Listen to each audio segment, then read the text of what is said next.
አባ እንጦንስ ወደ ገዳም የገባው አንዲት ሴተኛ ዳሪ ነግራው ነው። ይገርማችኋል። ምን ነግራው? ሴተኛ ዳሪ ገላዋን ስትታጠብ አያት። ከዛ እንደ አንቺ መነኩሴ እዚህ መነኩሴ መሆኔን እያየሽ እዚህ እየጸለይኩ መተሽ እዚህ ትታጠቢያለሽ አላት። ዞረችና መነኩሴ ከሆንክ ገዳም አትሄድም አለች። በጣም ልቡን ነክቶት ደረቱን እየደቃ እውነቷን እኮ ነው መነኩሴ ከሆንክ ገዳም ግባ አለችኝ እኮ ብሎ ወደ ምድረ በዳ ሸሸ። ምንኩስና በሱ ተጀመረ። አሁን እኛ ብንሆን አንቺ ደግሞ ስለ ገዳም ታወራለሽ አታፍሪ? ምን እንደምትሰሪ ማላቅ መሰለሽ ነው? ምንድነው? በዝሙት ነው የምትደራደረው። ስለ ድንግልና ሕይወት አንቺ ምን አገባሽ? ስለ ንጽህና ደግሞ ለኔ ልትነግሪኝ ነው አላለም። የእሷን ምግባር አይደለም ያየው፣ የራሱን ድክመት። ቅዱስ ኤፍሬም ሶርያዊ ሶርያ ከተማ ውስጥ ሲገባ አንዲት ሴት እርቃኗን ሆና እየዘፈነች እየደነሰች ሰው ከቦ ያጨበጭባል። በጣም ሰው ደስ ብሎት ቅዱስ ኤፍሬም አይቶ አለቀሰ። ምን ሆነን ያለቀስከው አሉት። ይቺ ሴት ታዳሚዎቿን ያስደሰተችውን ያህል እኔ ፈጣሪን አስደስቼው አላውቅም። እግዚአብሔር ያሳያችሁ። ይማራሉ ከማንም። እኛ ሰውየው መርምረን የንጽህና ሰርተፊኬት እስክናገኝ እንጠባበቃለን። ከዘማዊው ካመንዝራው ይማራሉ አባቶቻችን። ተምረው ቅድስና ደርሰዋል። ይሄው አባት ቅዱስ ኤፍሬም አንድ ቀን ደግሞ አንዲት ሴት አፍጣ ታየዋለች። በጣም ስታየው አፈረና አጎነበሰ። መልሶ ሲያያት ታየዋለች። መጨረሻ ላይ አለቅ ስትለው አንቺ አታፍሪም እንዲህ አላት። ምንድን ነው የምታይኝ አላት። አይ እኔ የተፈጠርኩት ከወንድ ነው፣ አንተ የተፈጠርከው ከመሬት። ወንድ የተፈጠረው ከምንድን ነው? ከመሬት ነው። ስለዚህ አንተ ከመሬት ነው የተፈጠርከው፣ መሬት መሬቱ ነኝ፣ እኔ ካንተ ነው የተፈጠርኩት። ማን አያለ። ሴቶች ማስታወሻ ያዛችሁ። ቅዱስ ኤፍሬም ይገርማቸዋል። ይችን ቃል ሰምቶ በጣም ደንቆት አዲስ መጽሐፍ ጻፈ በዚህ ጉዳይ። ስለዚህ ሴት ነው ፍራግመንቱን የተገኘው ጠፍቷል። የጻፈው ድርሰት ማለት ለምን ታይኛለሽ ስላላት ሴት አዲስ መጽሐፍ ጻፈ። አባቶቻችን እንደዚህ ናቸው። በእውነት እነሱን የተማሪነት መንፈስ በልቡናችን ያሳድርብን። ሁልጊዜም መማርን፣ ሁልጊዜም ራስን በትህትና አንዳንዴ መምህር ገሌ ያስተምራል ብለን ወይ ጥሩ ትምህርት አለ ብለን ሰው ጋብዘን አንዳንዴ ትምህርቱ እንደማይሆን ይሆናል እና ሲሆን እናፍራለን። እግዚአብሔር ግን መናገር ይችላል አይችልም? ይችላል። አንዱ ልጅ በጣም ጥሩ ጉባኤ አለ ና ልውሰድ ጥሩ ትምህርት አለ ብሎ ጓደኛውን ይጠራዋል። እሺ ብሎ ጠራው። መጣ። ትምህርቱ ሲጀመር መምህሩ ቀረና መርሃ ግብር መሪው ቀረ፣ ቆሟል፣ ተጨንቋል። በጣም ይጨነቃሉ መርሃ ግብር የሚመርሱ እና ምዕመናን በቃ መምህሩ ስላልመጣ አንድ የምወደውን ጥቅስ ላንብብላችሁና የዛሬው ጉባኤ ይጠናቀቃል። ገለጠና ጥቅስ አነበበላቸው። ጥቅሱ ምንድነው የሚለው? አብርሃም ይስሐቅን ወለደ፣ ይስሐቅም ያዕቆብን ወለደ፣ ያዕቆብም እገሌን ወለደ። ይሄ የሚላል አይደል? ዮሐንስ ማቴዎስ ወንጌል ምዕራፍ የዘር ሐረጉን እገሌም እገሌን ወለደ፣ እገሌም እገሌን ወለደ ብሎ የሰማነውን በልቡናችን ያሳድርብን። አፈረ። አሁን እንደው ጥቅስ ቢጠፋ እንደው ሌላ ነገር አያነብም፣ እገሌ እገሌን ወለደ ይላል ብሎ በኋላ የተጋበዘውን ሰውዬ ሲያናግረው በጣም ልቡ ተነክቷል። ምኑን የነካ አለው? የነዚህ ሁሉ ሰዎች ስም በመጽሐፍ ቅዱስ ከተጻፈ እግዚአብሔር እኔንም ያውቀኛል ማለት ነው። እኔንም ለካ ያውቀኛል አስቦ እንዲህ ከቆጠራቸው እኔንም ቆጥሮኛል ይላል። እግዚአብሔር ከመንግስቱ ሁላችንን ይቁጠራል። የመጨረሻው ነጥብ እስካሁን ያየነው ጌታ ሆይ ወደ ማን አንተ የዘላለም ሕይወት ቃል አለ። እንግዲህ አምላካችን ኢየሱስ ክርስቶስ ያዘነባቸው በመሄዳቸው ትምህርቱን አቃለው በመሄዳቸው ያዘነባቸው ተማሪዎች ያሳዩትን ትምህርት መምረጥን አይተናል። ሁለተኛ መምህሩን ከገደብ በላይ ማድነቅን አይተናል። ሶስተኛ መምህራንን ማቃለልን አይተናል። የመጨረሻው ለሕይወት ብሎ መማር። እስኪ በሉ ለምን ብሎ መማር? አሁን ለወራት ተምራችኋል። የተማርነው ለምንድን ነው? ለምን እንዲሆነን ነው? ለሕይወት ነው። ለጠቅላላ እውቀት አይደለም። እንደው አንዳንድ ሰው ሲጠይቀን መልስ ለመስጠት አይደለም። ቃለ እግዚአብሔር የምንማረው የዘላለም ሕይወትን ምን እንድንል ነው? እንድናገኝ። ቅዱስ ጴጥሮስ ርዕስ ባደረግነው ቃል ላይ ጌታ ሆይ ወደ ማን አንተ የዘላለም ሕይወት የዘላለም ሕይወት ምን አለ? አሁን የተማርነው ቃል የምን ቃል ነው? የዘላለም ሕይወት ቃል ነው። የምድራዊ ሕይወት ቃል አይደለም። የጊዜያዊ ሕይወት ቃል አይደለም። የሥጋዊ ሕይወት ቃል አይደለም። የዘላለም ሕይወት ቃል ነው። የተማርነው ለዘላለም ሕይወት ያድርግልን።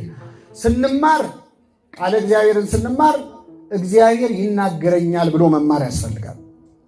እግዚአብሔር ዛሬ ለእኔ ምን ሊለኝ ነው የሚፈልገው? ምን መልእክት ሊያስተላልፍልኝ ነው?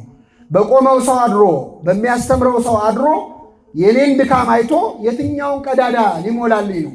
እግዚአብሔር በአንድ ልጁ በኢየሱስ ክርስቶስ የሚሞላው ክፍተት በእያንዳንዳችን ሕይወት ውስጥ አለ የለም? አለ። አንዳች የሚጎለን አንዳች የሚያንሰን ነገር አለ። ስለዚህ በምንማረው ትምህርት ውስጥ ዛሬ እግዚአብሔር ምን ሊናገረኝ ነው ብሎ መማር እጅግ በጣም ያስፈልጋል። ሳሙኤል ተናገር ባሪያህ ምን ይላል ይሰማል እንዳለው ቃለ እግዚአብሔር የሚማር ሰው ለሕይወት ብሎ መማር አለበት። አሁን የተማራችሁ ትምህርት ውስጥ ምስጢረ ሥላሴ ተምራችኋል። ምስጢረ ሥላሴን ብቻ አይደለም የእግዚአብሔርን ሦስትነትና አንድነት ተምራችኋል። በዚያ ውስጥ ምን ትማራለህ? አንድነትን፣ ኅብረትን፣ ፍቅርን በዛ ውስጥ ትማራለህ። ምስጢረ ሥጋዌን ትማራለህ። የእግዚአብሔርን ትሕትናውን ሰውን ለማዳን የሄደበትን ርቀት ትማራለህ። በምስጢረ ጥምቀት ትሕትናውን ትማራለህ። በምስጢረ ቁርባን ፍቅሩን መቼስ አምላኬ ይወደኛል ይላል ሰው። የፈለገ ቢወደው ግን አምላኩን ምግብ አድርጎ የሚበላ ሃይማኖት ክርስትና ብቻ ነው። አምላካችን ራሱን ለእኛ አምላክ ከማድረግ አልፎ ከመውደድ ከማፍቀር አልፎ ራሱን ምን አድርጎ ሰጠን? ምግብ አድርጎ ሰጠን። ይህንን የተማረው ለምን ይመስላችኋል? ንስሐ እንድንገባ ሥጋ ወደሙ እንድንቀበል። እንግዲህ ተጠመቁ አንላችሁም፣ ተጠምቃችኋል። ማተብ ያሰራችሁ ክርስቲያኖች ናችሁ። የተማራችሁ ትምህርት ውጤቱ የሚለካው አንድ ምስጢር ለመፈጸም ቢያንስ ንስሐ ለመግባት ለሥጋ ወደሙ እንኳን አሁን ዝግጁ አይደለሁም ብለን ብናስብ ቢያንስ ንስሐ ለመግባት ቢያንስ መንገዳችንን ለመቀየር የምንዘጋጅበት ሊሆን ይገባል። አንዳንዴ ትምህርት እየተማርን ለራሴ ብለን አንማርም። አሁን የሚሰጠው ስብከት የሚሰጠው ትምህርት የሚመስለን ለእኛ አይደለም። አንዳንዴ እንደውም አንዳንድ ሰው እየተማረ ይህንን ትምህርት እገሊት ብትኖር ጥሩ ነበር ብላችሁ ወይም ደግሞ ለገሌ ልክ ልኩን ነገረልኝ ብለን እናስባለን።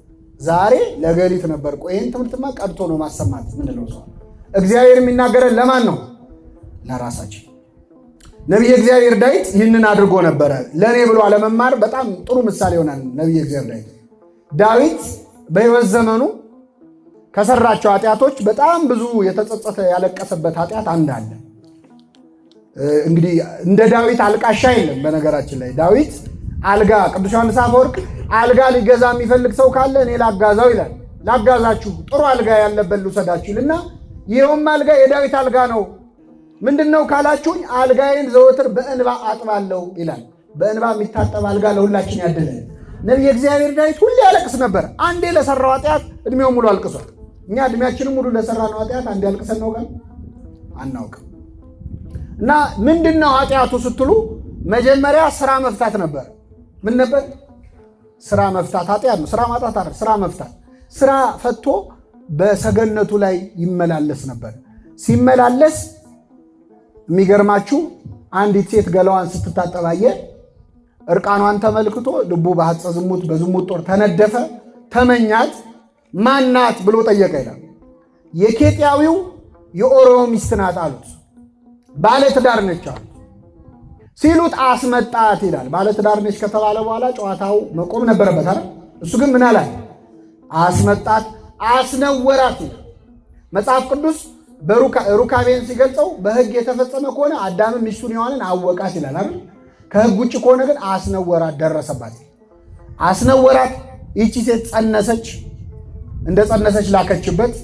አሁን ነገሩ ቢሰማ ለዳዊት ለስሙ ጥሩ ነው? ጥሩ አይደለም። ስለዚህ የወታደር ሚስት ደፈረ ንጉሱ እንዳይባል ባሏን ኦሪዮን አስመጣው ከጦር ሜዳ። አሁን ይህ ታሪክ ለምን የተጻፈ ይመስላችኋል? ዳዊትን ያህል ሰው መንፈሳዊ ሰው ነው፣ ግን በኃጢአት ወደቀ። ወግታ የጣለችው ብዙዎችን ነው ይላል። ኃጢአት የማታዋርደው ሰው የለም። እና አስመጣው ኦሪዮን። ዓላማው ምንድነው? ዳዊት ኦሪዮ ገብቶ ከሚስቱ ጋር ይተኛል። የተጸነሰው ልጅ የማን ነው ይባላል? የባሏ ነው ይባላል። ግን ኦሪዮ አልገባም ብሎ ውጭ አደረ። በማግስቱ አስጠራውና ምን ነው ውጭ አደርክ አለው። ታቦተ ጽዮን በደጅ አድራ፣ የእግዚአብሔር ታቦት በደጅ አድራ። እስራኤላውያን ከጠላት ጋር እየተናነቁ እኔ እንዴት ቤቴ ገብቼ ከሚስቴ ጋር እንዴት ተኛለሁ አለ። ከምኔ ጋር? ዳዊት እኮ ከሰው ሚስት ጋር ነው የተኛው። እሱ ግን እንዴት ከሚስቴ ጋር? አሁን ለዳዊት ኦርዮ የታቦተ ጽዮንን ክብር ይንገረው፣ ያውም ኬጢያዊ ከአሕዛብ የመጣ። አንዳንዴ ሰዎች መንፈሳዊ ስለሆኑ አገልጋይ ስለሆኑ አባት ስለሆኑ ጸጋ ስላላቸው እማይስቱ ይመስለናል። እማይስት ሰው የለም። ወግታ የጣለቻቸው ብዙዎችን ነው ይላል። እኔ አምኜው ነበር አምኛቸው ነበር፣ እሱ እኮ ሲዘምር፣ እሱ እኮ ሲሰብክ፣ እሳቸው እኮ ሲፈውሱ ብሎ ነገር የለም። ቢፈውስ ከዳዊት በላይ ይፈውሳል። ሀብተ ፈውስ አለው፣ ሀብተ ትንቢት አለው፣ ሀብተ ዝማሬ አለው፣ ሀብተ በገና አለው። ጸጋ ሞልቶለታል። ጸጋ ግን ከኃጢአት አይከለክልም። እና ጭራሽ ነገረው፣ እንዴት ታቦተ ጽዮን በደጅ አድራለሁ። ድጋሚ አበላው፣ አጠጣው። ገብቶ ከሚስቱ ጋር እንዲተኛ ነበር። እሱ ግን ውጭ አደረ። ምን ነው ሲለው፣ አይ ታቦተ ጽዮን በደጅ አድራል፣ አንተ አትሰማም አለና ደብዳቤ አስይዞ ላከው። ይገደል የሚል ደብዳቤ ነበር። ወስዶ ሰጠ። ልክ እንደ ክርስቶስ መስቀል ተሸክሞ እንደሄደው የሞቱን ደብዳቤ እንደ ባህራን እንደ ይስሐቅ ወስዶ ሰጠ። ሲሰጥ እያዘነ ጦር መሪው ኤልያብ ወሰደና ለወታደሮቹ ትእዛዝ ሰጣቸው። ኦርዮን ይዛችሁት ሂዱና ተዋጉ አላቸው። ውጊያ ላይ ልክ ጠላት ግር ብሎ ሲመጣ ጥላችሁት ሽሹ አላቸው። እሺ አሉ። የንጉሥ ትእዛዝ ነው። ጓደኛቸው ኦርዮ አብሮ ሲሄድ ጠላት ሲመጣ ግር ብሎ ሲመጣ ጥለውት ሄዱ። ብቻውን ታቦተ ጽዮንን ጥላችሁ ወዴት ነው የምትሄዱት እያለ እየለፈለፈ ተደብድቦ ሞተ። ይሄ ሲሆን በሰማይ ሆኖ ማን ይመለከታል? እግዚአብሔር። ነቢዩ ናታን በፈረስ ላይ ሆኖ ወደ ዳዊት መጣ። ንጉሥ ሆይ በአገር ትልቅ በደል ተፈጽሟል። ነቢያት በፈረስ ላይ ከመጡ ችግር አለ፣ በአህያ ላይ ከመጡ ሰላም ነው። ችግር ተፈጽሟል በአገር አለ። ምንድን ነው አለው? አንድ ሰው ነበረ፣ ብዙ በጎች ያሉት ባለ ሀብት ነበረ። ከጎረቤቱ ደግሞ አንዲት በግ ያለችው ድሃ ሰውዬ ነበረ። እና ይሄ ድሃ ሰው ወደ ሩቅ አገር ሊሄድ ሲል ለዚህ ለባለጸጋው እችን በግ አደራ ያዝልኝ ብሎ ሰጠውና ወደ ሩቅ አገር ሄደ። ይሄ ሰውዬ ብዙ በጎች ያሉት ሰው የዚህን ጎረቤቱን የድሃውን በግ ከወሰደ በኋላ ድንገት እንግዳ መጣበት። እንግዳ ሲመጣበት እችን አንዲት በግ ከበጎቹ ላለማረድ ሳስቶ አንዲቱን በግ አረደበት እና እንግዳ አስተናገደበት። ምን ይመስላል ንጉሶ ያለው? ዳዊት አዘነ። ይሄ ሰውዬ ምናምንቴ ነው አለ። ስለ አንድ ፈንታ 4 እጥፍ ይመልሳል። ስንት እጥፍ? ወንጉስ ፈታይ ከበርስከ፣ ንጉሶ የፈረድከው በራስ ላይ ነው። ብዙ በጎች አሉት የተባልከው አንተ ነህ። አንድ በግ አለ የተባለው ኦርዮ ነው። እንግዳ መጣብህ የተባለው ፍትወት ነው፣ ጊዜያዊ ምኞት ነው። እግዚአብሔር ባይፈቅደውም ዳዊት ብዙ ሚስቶች ነበሩት እና ይህ ፈቃድህ ሲመጣብህ ከሚስቶች ጋር ልታሳልፍ ስትችል አምኖ ጥሎ ለሄደውን አንዲት በግ ሚስቱን ቀማኸው፣ እሱንም አስገደልከው። ያ ሰው አንተ ነህ አለው። ያ ሰው ማነህ? አንተ ነህ። ይሄ ማለት ምን መሰላችሁ? የምንሰማው ስብከት ውስጥ ያ ሰው እኔ ነኝ ብሎ መስማት ያስፈልጋል። ዳዊት በሌላ ታሪክ ተደርጎ የተነገረው የማ ታሪክ ነው? የራሱ ነው። እሱ ግን ወይ ጉድ እንደው ምን አይነት ነገር ነው ይላል። ይሄ ማለት እኛ ነን። ስለሆነ ነገር ሲነሳ፣ ስለ ኃጢአት ሲነሳ፣ ስለ ሐሜት ሲነሳ፣ ስለ ዘረኝነት ሲነሳ፣ ስለ አመንዝራነት ሲነሳ እኛ አይምሯችን ላይ የሚመጣው ሌላ ሰው ነው። ይሄ ለገሊት ነው፣ ይሄኛው ደግሞ ለገሌ ነው እያልን እንመድባለን። ግን በእግዚአብሔር ቃል የሚነገረው ያ ሰው ማን ነው? እኛ ነን። መስታወት ነው የእግዚአብሔር ቃል። መስታወት የምናየው የማንም ፊት ለማየት ነው ወይስ የጎረቤቶቻችን አሉ እንዴ ትላላችሁ? ሄዳችሁ የራስህን ነው የምታየው። ቃል እግዚአብሔር መስታወት ነው። መስታወት አይቶ ጉድፍ ያለበት ሰው ጉድፉን ያወጣል። ቅዱስ ያዕቆብ ምን አለ? ቃሉን ሰምቶ የማያደርገው ሰው መስታወት አይቶ ጉድፉን ካየ በኋላ ጉድፉን ሳያነሳ የሚወጣ ሰው ይመስላል ይላል። ስለዚህ አምላካችን በምንማረው ቃል ውስጥ ራሳችንን ፈልገን እንድናገኝ በቸርነቱ ይርዳን።